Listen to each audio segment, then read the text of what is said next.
Hello, मी तुमची मैत्रीण. आज स्वारी कुठे निघाली आहे माहितीये? नाशिकला.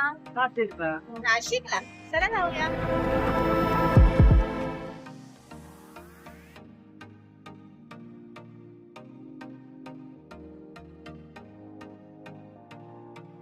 आता आपण आलोय सोमेश्वर महादेव मंदिरला. किती छान निसर्ग आहे इथे.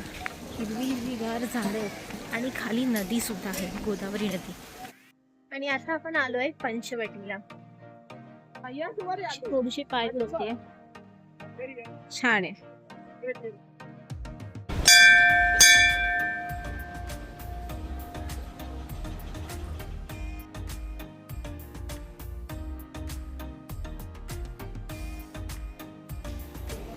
किती सुंदर आहे, किती सुंदर आहे हे.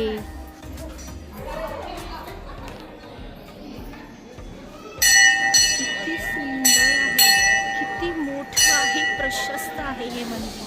नक्की भेट द्या इथे. काळाराम मंदिर, नाशिक. किती नक्षीदार काम आहे हे बघा.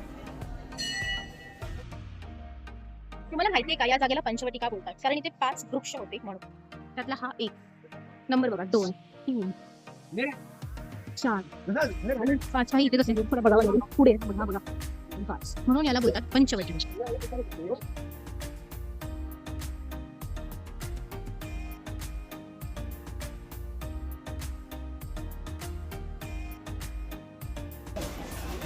आणि इथे गोशाला आहे. त्यामुळे नारळ पाणी पिऊया.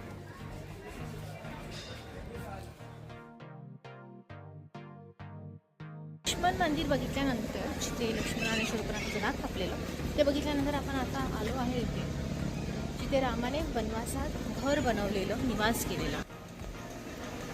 श्री राम भगवान का वनवास स्थान.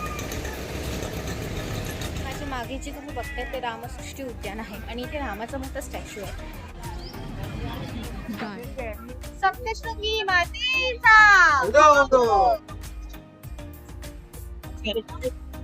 जटायूंनी आपल्या प्राणांची पर्वा नाही केली सीतेला वाचवण्यासाठी.